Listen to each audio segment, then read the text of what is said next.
حامدا ومصليا ومسلما أما بعد فأعوذ بالله من الشيطان الرجيم بسم الله الرحمن الرحيم إن أكرمكم عند الله أتقاكم صدق الله العظيم.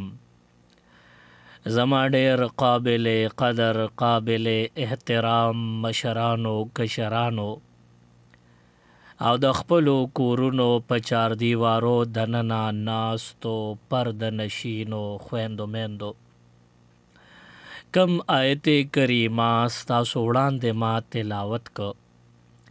په دې آیت کریمه کې الله رب العالمین د یو څلورو مسلو حل مونږ تاسو ته ذکر کوي.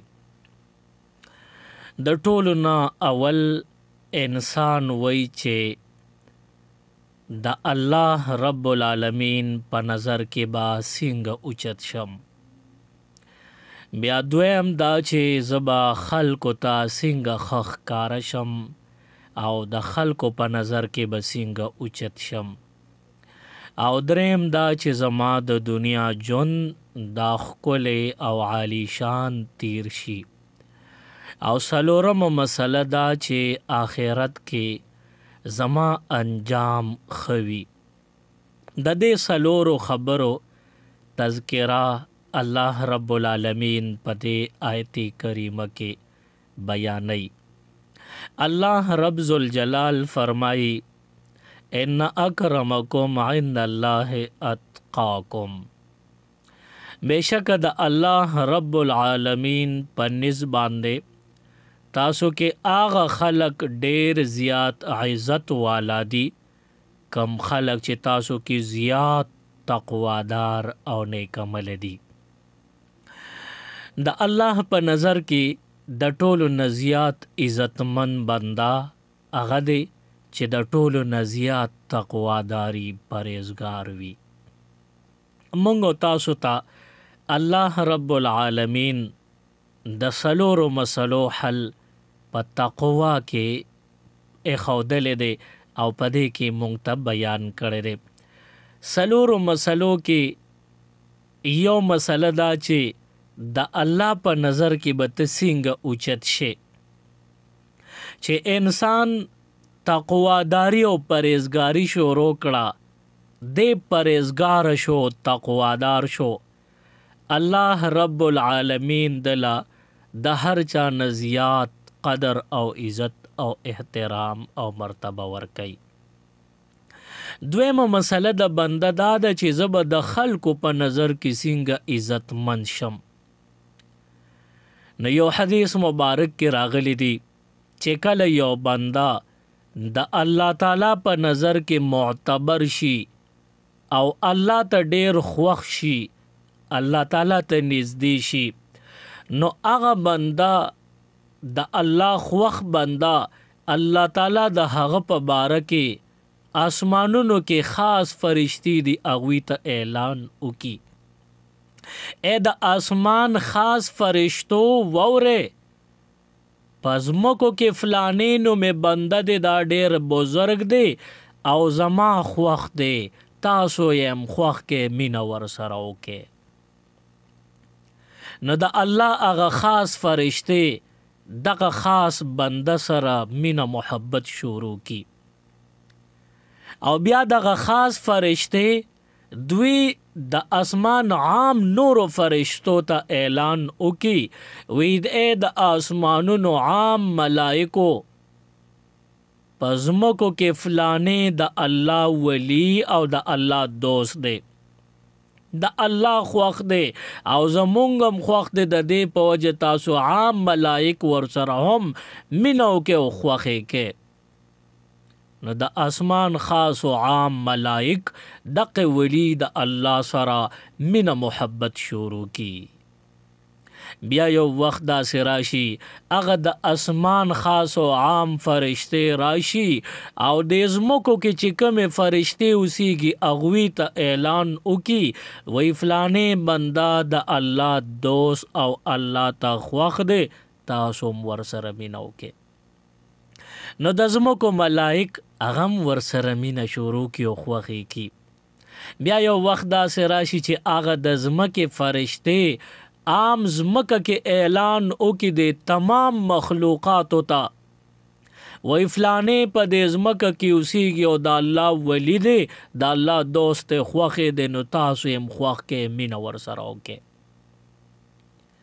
نو بیا خلک د لرې برې راځي، د هر طرف نه راځي او د سره ملاقات کوي او د لاسونه خپې ښکلوي. د لرې لرې نه د بزرګانو پسې خلک سفر کوي، مزلونه کوي، لرې لرې نه راځي او د دې بزرګانو دیدار کوي، ملاقاتونه کوي.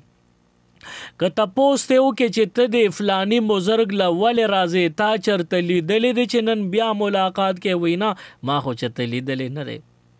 که تپوس وکړي چې لیدلی خو نه، خو څه دې اورېدلی دي د خبرې؟ وایي نه نه د آواز مې هم نه دی اورېدلی. نو بیا څه راغلی او څنګه راغلی؟ چا درته وي؟ چا هم نه دی ویلی، خو هسې مې زړه ته راځي چې دا فلانې بزرګ دی چې د ده دیدار وکړم او ملاقات وکړم. نو دوی ته چا ویلی دي؟ دا هغه د فرشتو د ملائکو هغه اعلان دی، د دې دماغو ته د دوی زړونو ته رسېدلی دی. نو دوی اوس په دې کې مبتلا دي او دوی کوشش کوي چې موږ به دې بزرګانو له څنګه لاړ شو او څنګه به ملاقات وکړو، څنګه به خدمت وکړو. نو یو مسله دا چې ته وایې چې زه د الله خوښ شم، تقوا ځان کې پیدا کا، پرهیزګاري ځان کې راوله، نو ته به د الله خوښ شي. او چې د الله تعالی خوښ شوې، نو اوس د دې نه پس دویمه مسله دا وه چې د الله د مخلوق به زه څنګه خوښ شم. نو بس اوس به الله په خپله د دې مخلوق په زړه کې ورچي چې دا زما دوست، زما خوښ دی، تاسو یې ځان ته خوښ کې. دوه مسلې حل شوې. او درېیمه مسله دا چې د دنیا زندگی به مې څنګه په آرام او په سکون تیره شي. نو د هغې حل په دې کې دی چې تا الله تعالی راضي کو، تا الله تعالی خوشحاله کو، نو تاله به اوس د دنیا ژوند خوند او مزه درکړي چې تا نه الله راضي دی. د دنیا څومره سکون دی، آرام او راحت دی، هغه ټول الله سره دی او ته د الله خاص بندی، تاله به درکوي. چې الله ستا شو، نو د الله چې څه دي خو ټول ستا شو، ته د الله او الله ستا دی. وی په تیره زمانه کې د مسلمانانو بادشاہ هغه محمود غزنوي، د سره یو خادمو آیاز نومې او دا ډیر تابعدارو، د نورو خادمانو وزیرانو نه زیات فرمان بردار آیازو. نو محمود ورته وی چې زه په دې دربار کې چې څه وینم ټول قیمتي دي، او زما په دربار کې هر چاته اجازت ته چې څوک کم شی اخلي، هغه شی داغه شو واپس یې ترنه نه اخلم. نو وزیران پکې لږ پنیولی شو، وای چې هسې نه باچا زمونږ امتحان لي. نو باچا ورته وی یقین یې ورکوي؟ نه، وی یقیني طور ما تاسو ته رښتیا ووی، په دې دربار او په دې محل کې وګورئ چې څه شی دی هغه ستاسو دی، بس چې چاله لاس له څه ورلل هغه د هغه دي، سم ته واپس نه اخلم. نو هر یو وزیر قیمتي نه قیمتي شي ته لاس کاو او راغشته وی دا زما. آخر کې آیاز خالی لاسونو پاتې شو. نو دا بادشاہ ورته وی چې ته ولې څه ته لاس کښېنه؟ نو آیاز تپوس کوي بادشاہ سلامت داره ته ووایا چې هر یو شي باندې ما لاس کې، خو چې هغه به ډېرم قیمتي وي، په هر یو شي باندې چې هغه ډېرم قیمتي وي هغه به زما وي. نو باچا ورته وی بالکل تا ته به اجازت وي، هر یو شی چې په هغې د ګوتې کېښوی هغه ستا. نو آیاز راغی او د باچا په سر یې لاس کېښوی، باچا دا هر شی چې خلکو واغېسته د هغوی شو او ستا په سر ما لاس کېښود، دا ته ډېر قیمتي، ته زما شوې. نو نور وزیران و پورې خاندي، وي ته تش باچا غواړې او مون قیمتي سیزونه واغشتل. نه دا ایاز ورته وی نه وی بادشاه زما شو نو د چې په کم ځای حکومت شو اقتدار هغه ټول ځایونه زما شو. د بادشاه ټوله بادشاهي زما شو، اوس هر څه زما دي. تاسو خو یو شی قیمتي واغشت او زما ټوله بادشاهي جولې ته راغله. نو اومدغه مثال دی چې بنده کله الله تزان اوسپارو د ځان د الله کو نو الله تعالی خود به خود ټول په ټول ځان او خپل بادشاهي دل ورکي. نو د انسان بنیادی مسله دا ده چې دی وای چې زبا په دنیا کې جون څنګه په آرام او راحت تیر کم، نو د آرام او راحت دا د الله پر رضا مونده کې دی چې د الله راضي کو. اوس الله تعالی به د خوشحالي د دنیا به ډېر زیاته د خوشحالي او د سکون ورکی. او څلورمه مسله اغم په دې کې حل کېږي چې بنده وی زما آخري انجام دا د هر چا نه خوي. نو خپل انجام د هر چا نه کول دا د دې دپاره د الله رضا پکار ده، تقواداري او پرهیزګاري پکار ده چې کله ځان د الله د رضا مطابق جوړ کی او دنیا کې ژوند د الله د مرضی مطابق تیر کی، الله د رضا کو اوس آخرت کې انجام ستا د پاره ډیر زیات ښکلی بوي. د دنیا ژوندم ښکلی شو، د آخرت نه ختمېدونکې ژوند هم ښکلی شو. نو عرض مې دا کو ستاسو په خدمت کې چې مونږ به ځان کې تقوا راولو، د الله په نظر کې بم اوچت شو، د الله د مخلوق په نظر کې بم اوچت شو، د دنیا ژوند بم په سکون شي او د آخرت نه ختمېدونکې زندگی هغه هم د سکون د آرام او د راحت ډکه شي. تاسو وګورئ قرآن پاک کې په هر دویمه پاڼه باندې د تقوا حکم مونږ تاسو ته راکړی کیږي. د قرآن په هر پاڼه کې نوی نو په هر دویمه پاڼه باندې وګورئ د تقوا تذکره به کیږي، د هغې ثمرات به ملاویږي، د هغې بیان به کیږي، د تقوا فواید به ذکر کیږي. عرض مې دا کو چې کله قرآن راواخلو نو که په هره پاڼه نی نو په دویمه پاڼه د تقوا تذکره کیږي. نن به پیژنو چې تقوا دې څه شی، تقوا څه ته وایي. نو کتابونو لیکلی دي وی یو صحابی دے حضرت ابی ابن کعب رضی اللہ تعالی عنہ، حضرت عمر فاروق رضی اللہ تعالی عنہ ورله راغې او ورته وی صاحب د تقوا حکم په قرآن کې ځای په ځای کیږي. مونږ ته هر لحظه کې او په هر آیت کې نی په دویم آیت کې مونږ ته د تقوادارۍ حکم راکړی کیږي. نو دا تقوا څه ته وایي؟ دغه صحابي ورته وی ته چرته په ازغو والا لار باندې تیر شوی یې؟ نو عمر فاروق رضی الله تعالی عنہ ته فرمای وی او د ازغو په لار ز تیر شوی ما. نو دغه صحابي ورته تپوس ته کوي، ورته وی ته چې د ازغو په لار تیریږي نو په دغه وخت کې ستا لباس او جامو سره تسکه؟ سیدنا عمر فاروق رضی الله تعالی عنہ ورته فرمای زه چې کله په ازغن او په خاردار لار تیریږم نو ځان پورې دا جامې کلکې را نږدې کم او را جوختې کم، دې دپاره چې اسې نه د ازغي راله دا جامې سیري نه کی جامې رالو نشلی، کمیس یا شلوار پکې اونخلی نو وی نشلی راله، د دې د وجې ځان پسې دا پینسې او دا لمنې را جوختې او را نږدې کمه. ابی ابن کعب رضی الله تعالی عنہ ورته فرمایي صاحب عمدغه تقوا ده، غیر چاپیره د دنیا دا ژوند تیری او د دنیا دا ماحول دی، په دې ماحول کې قدم په قدم باندې د ګناهونو دا ازغکي راټوکېدلي دي، قدم په قدم ګناهونه دي، په هر ځای ګوره نو ګناه ده. نو په دغه د ګناه ماحول کې ته چې آخرت طرف ته روانې منزل مقصود طرف ته ګامزنې نوې دغه ځای کې د دې ګناهونو د دې ازغکونه ځان ساته، ځان پورې د تقوا دا لباس را نږدې کا او وګوره چرته د ګناه دا ازغي د تقوا دا صادر د تقوا دا لباس درله اونشلی چرته سیری نه کی. دې ته تقوا ویلی شي، دې ته پرهیزګاري ویلی شي چې ماحول به د ګناه ډک وي، ماحول کې به ګناهونه ډیر وي، خو ته به د خپل وس مطابق ځان راټولې، له هغې نه به ځان لرې ساتې چې چرته ازغي درله د ګناه دا ازغي درله جامې د تقوا سیري نه کې وې نشلی. دې ته تقوا او پرهیزګاري ویلی شي.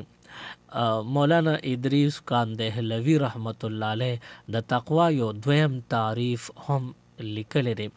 هغې فرمایي چې کله یو بنده ته حکم شوی دی چې د فلانی ځای ته خامخا لاړ شه، یعنی الله تعالی حکم ورکړی دی چې فلانی ځای ته لاړ شه، نو چې کوم ځای ته د تلو حکم دی، د حاضر کېدو حکم دی، نو هغه ځای کې غیر حاضر مشي، او چې کوم ځای کې د غیر حاضر کېدو حکم دی، یعنی د ګناه ځای درته حکم دی چې مه ورځه، نو هغه ځای کې چرته حاضر نشي.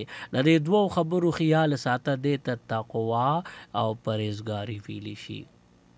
چې کوم ځای ته د تلو حکم دی نو هلته غیر حاضري مه کوه، هلته ځه، او کوم ځای نه منې شوې نو هلته حاضري مه کوه، هغه ځای نه منې شه، دې ته تقوا ویلی شي.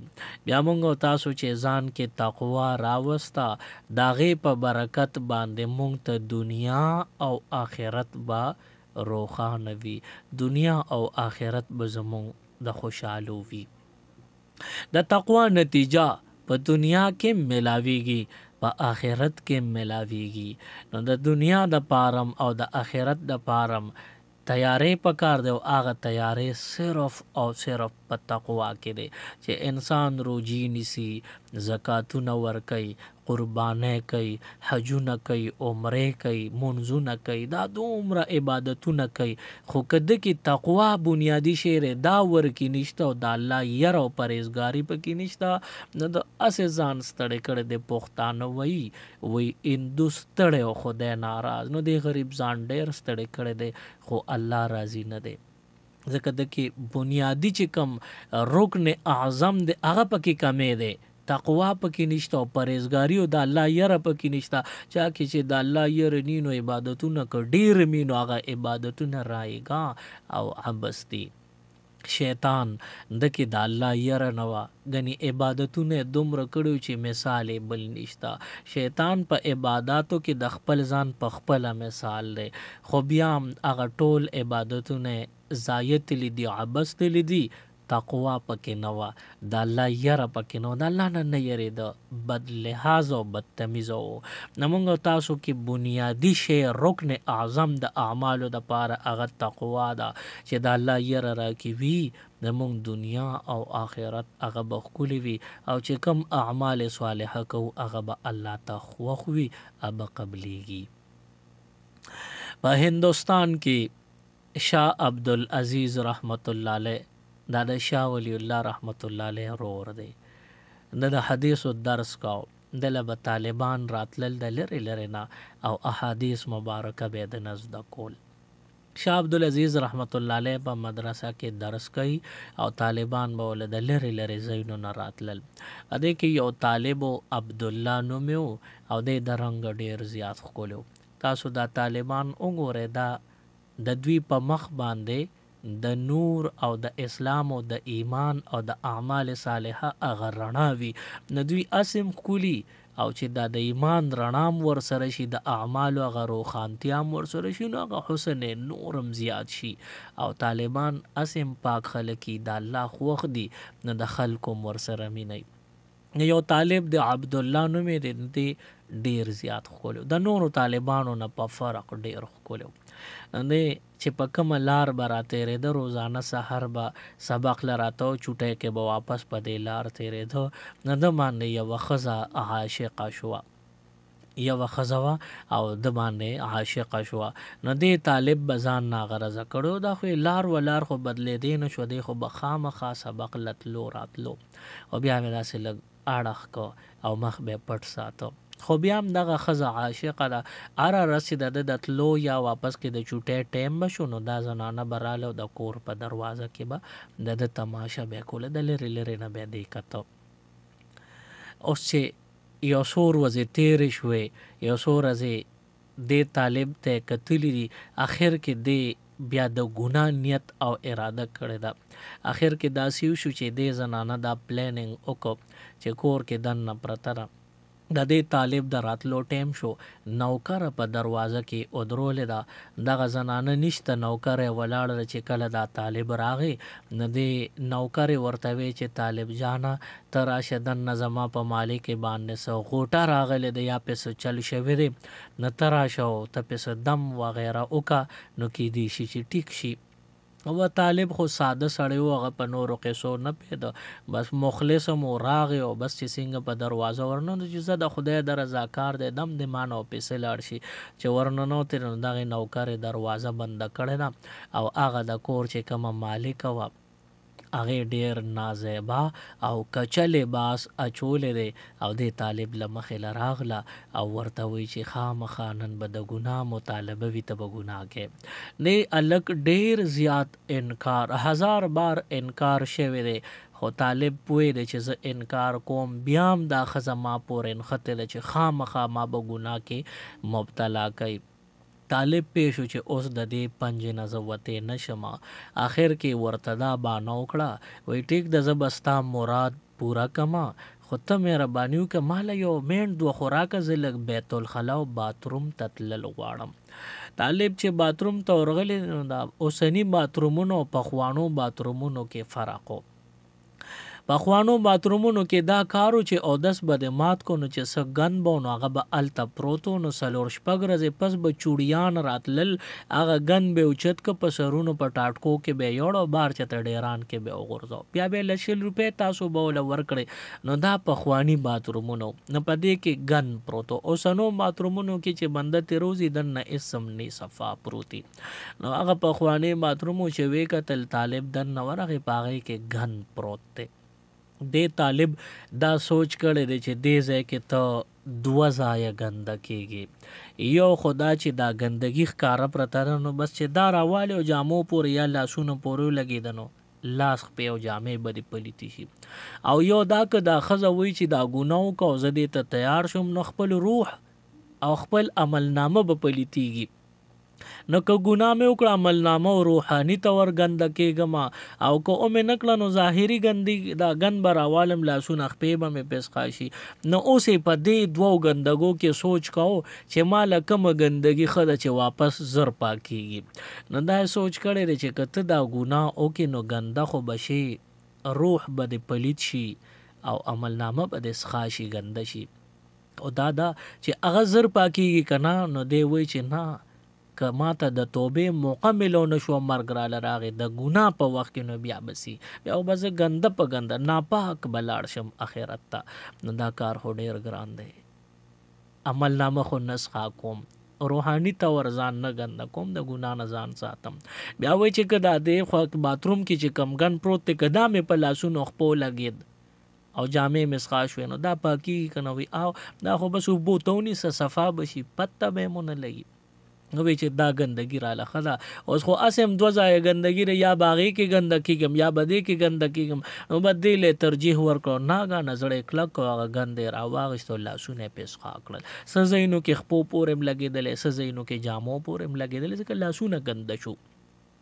اوس یې بهر د باتروم نه راووتو، دغه ښځې ځان ډول سینګار یې کړی دی، ځان یې تیار کړی چې ده ته یې کتلي دي او بدبویي هم خوره شوه. به دې طالب له موکې سوکې ورکړي دي او دیکې یې ورکړي دي، وزه شابه ته خو دومره بېوقوف یې، ځان دې ګنده کړی دی او کور دې هم راته څښا که. طالب یې په منډه منډه په لتو په سکونو او په دیکو وویسته د کور نه. طالب باندې د مدرسې هم ناوخته شو، هغه هم په منډه منډه، ځکه چې هغه ته کار زیات شو، یو خو پرې سبق ناوخته شو، بل به اوس ځان هم پاکوي، جامې پلیتې شو دا هم وینځي. نو بس په منډه دارالعلوم ته تللی، مدرسې ته رسېدلی دی.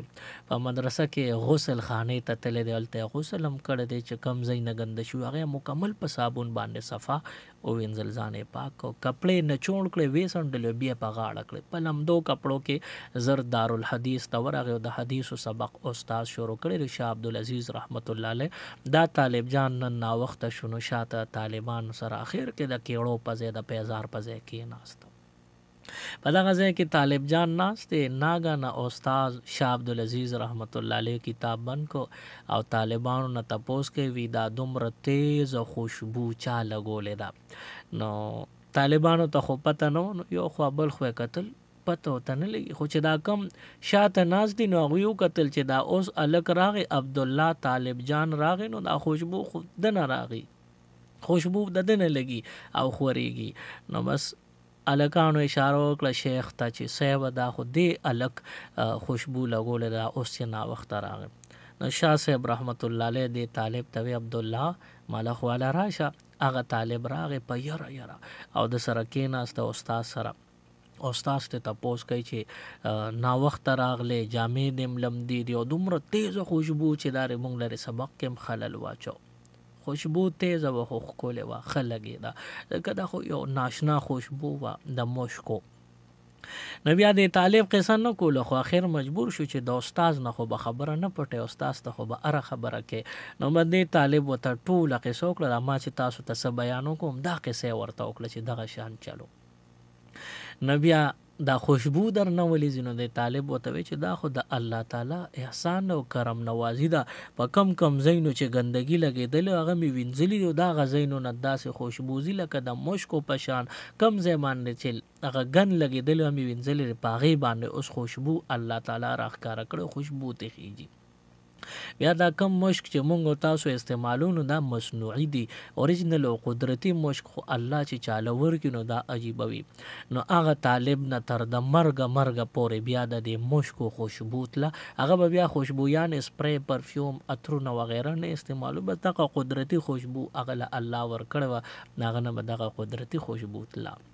دا د خپل نوم عبدالله خو خلکو نه نوم ایر شو، خلکو به ورته خواجه مشکي رحمت الله علیه وی. دنه د خوشبو د مشکو تله نو خلکو به ورته خواجه مشکي وی. تر د مرګه پورې مرګ نه پسې هم اوس کتابونه په خواجه مشکي رحمت الله علیه باندې یادوي. نو عرض مې کوو ستاسو په خدمت کې چې مونږ او تاسو کې تقواداری، پرهیزګاری او ایمانداری را پیدا شوله نو زمونږ بدنونه زمونږ مخونه په هغې باندې به دغه نیک عملونه ښکاره شي، زمونږ مخونه به روښانه شي او په دې سره به مونږ نه الله هم راضي شي، د الله مخلوق به هم را سره مینه کوي او آخرت کې به مونږ ته لا یزال او نه ختمېدونکې زندگی ملو شي او ډیره د سکون او د راحت زندگی به ملو شي. تاسو وګورئ کله چې انسان د ګناهونو نه ځان ساتي دی به الله تعالی ته خوښ وي، دی به د خلکو هم خوښ وي، دی به ښکلی هم لګي، دی به خلکو ته معصوم او محبوب لګیږي، دی به د الله نیاز بیني نو د خلکو به هم نیاز بیني او ده کې بدبویي به نه وي. تاسو وګورئ زمونږ په 400 کې هم داسې شته چې عیسایان اوسیږي، دوی به د واشروم نه روزي، تازه غسل به کړي وي، باډي سپری به هم استعمال کړي، خو که ته دې ته ورنږدې شي تا سره ستړي مشي کوي د ده د بدن نه قدرتي بدبوزي. که په سپری د اولمبو نو بیا هم قدرتي بدبو د ده په بدن کې پرته ده. او کوم چې مسلمان دی دی چې صرف 5 وخته منځونو پابندي کوي د نه بدبویي نه ځي، د سره د کلمې هغه خوشبو ده په دې باندې څوک پوهېږي نه. دا چې کافر تا ته در نږدې شو نو کافر به دا محسوس کړي، لکه موږ چې کافر ته ور نږدې شو او د هغه نه بدبو محسوسو داسې کافر زموږ نه خوشبو محسوسوي. خو موږ دومره یو بل سره نږدې یو، موږ په خپل عمل که ښه وي نو موږ په دې باندې پوهېږو نه دغه خوشبو سره عادت یو. نو ځان کې خوشبو د ټولو نه زیات ښکلی او د ټولو نه زیات تقوادار حضور علیه السلام، ځکه قرآن هغې ته نازل شوی او د قرآن چې څه احکام دي دا عملی شکل د حضور علیه السلام، پیغمبر علیه السلام هم دغه شانو څنګه چې قرآن دی. نو عرض مې کوو ستاسو خدمت کې چې پیغمبر علیه السلام د ټولو نه زیات تقوادار و، نو د هغې نه زیاته خوشبو په پیغمبر علیه السلام کې وه. صحابه کرام فرمایي چې کله کله به زمونږ پیغمبر علیه السلام سره کار پیښ شو نو رابلو د کور دروازه به موټه کوله، نو دننه نه به آواز وشو چې پیغمبر علیه السلام چرته تللی دی، خو پته یې نشته چې چرته تللی دی. دا صحابه کرام وایي زمونږ خو باجت و، مونږ به پسې ګرځېدو نو وي په دې لار د پیغمبر علیه السلام خپل یو قدرتي خوشبو وه هغه شاته پاتې شوې وه. نو مونږ به په هغه لاره تلو دونه مزل به مونږ چې هلته به ورسېدو هغه خوشبو په برکت باندې پیغمبر علیه السلام سره به ملو شو، ملاقات به وشو، د حضور علیه السلام په خوشبو پسې به روانو او مونږ به معلومو. او بله یو بیبي ده هغه فرمایي وي پیغمبر علیه السلام بدن مبارک نه به خوشبو تله د هغې خوله مبارک هم خوشبوداره وه هغه هم د خلکو د عطرو په ځای استعمالوله. نو یو بیبي فرمایي وي زما لور و د هغې واده جوړېده نو د خپلې لور د واده دپاره مې چې څه ساز و سامانو هغه تیار کو او بیا را سره خوشبو پکې کم او ما لور له د واده په تیارو کې خوشبو نه وه کړې. ما وی چې دام په ما حق ته چې زه د دې لور د خوشبو انتظام وکم چې کله کله لور مې لګی. نه ما وی چې دونه پیسې پاتې نه شوې چې اوس په هغې باندې زه خوشبو واخلم او لور له کېدم. نو هسې مې یو فکر راغی چې حضور علیه السلام خوشبو خو عموم د خوشبویانو نه زیاته ده. د حضور علیه السلام خوله مبارکم د قیمتي مشک و عنبر د خوشبویانو نه زیاته قیمتي ده. نو زه بیبیانو سره مې خبره کړې وه چې زه به هره غرمه راځم وی چې حضور علیه السلام به کمې بیبي کرو د غرمې چونکې ګرمي و موسم د ګرمۍ او عرب اسیم ګرم دی. نو حضور علیه السلام چې به کمې بیبي کرمو د غرمې به آرام فرمایو.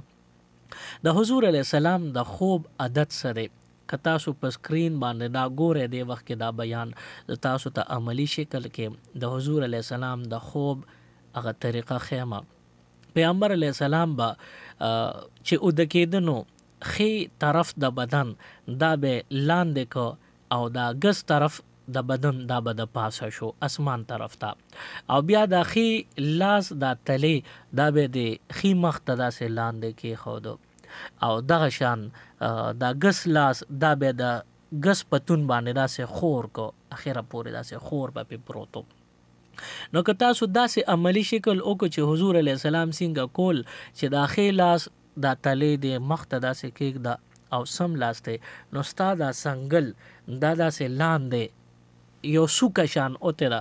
نو حضور علیه السلام به د غرمې چې کله آرام کو ګرمي به وه په لاس مبارک او په مخ مبارک به خوله راغله هغه خوله به داسې روانه وه داسې د سنګل سره. نو دغه بیبي فرمایي ما لور له د خوشبو غم کو پیسې را سره نه وي یو بوتل مې پیدا کو او اره غرمه به راتلم او د حضور علیه السلام سنګلې سره خوله چې به را روانه وه لاندې هغې ته به مې لاندې هغه شیشه هغه بوتل نیولو یو ساس کې به پکې را پرېوتو د حضور علیه السلام خوله مبارکه به مې جمع کول. اخر کې یو څو ورځې کې هغه بوتل د خولې مبارکې نه ډک شو. وایي زما هغه لور له د واده په سامان کې ما دقه خوله مبارکه کېښوده وایي داسې خوشبو چې عرب ورته حیران و چې دا لا کوم ځای نه تاسو راوړې ده دا خوشبو خود عرب نشي پیدا کولی دومره تیز او دومره زبردست او عالی شان خوشبو ده. نو عرض مې کو ستاسو په خدمت کې چې مونږ کې څومره تقوا او ایمانداري او پرهیزګاري راغله زمونږ بدنونه به بیا د خوشبو ډک وي او د بدبویۍ نه به هم الله ساتي. نو مونږ او تاسو له پکار دی چې خپل ځان کې تقوا او ایمانداری او پرهیزګاری پیدا کو خپل ځان کې تقواداری راولو. الله پاک دې په دې خبرو باندې تاسو لم او مونږ ټول له د عمل کولو توفیق راکړي. سبحان ربک رب العزة عما یصفون وسلام علی المرسلین والحمد لله رب العالمین. اللهم ربنا آتنا في الدنيا حسنة وفي الآخرة حسنة وقنا عذاب النار وأدخلنا الجنة مع الأبرار يا عزيز يا غفار برحمتك يا أرحم الراحمين.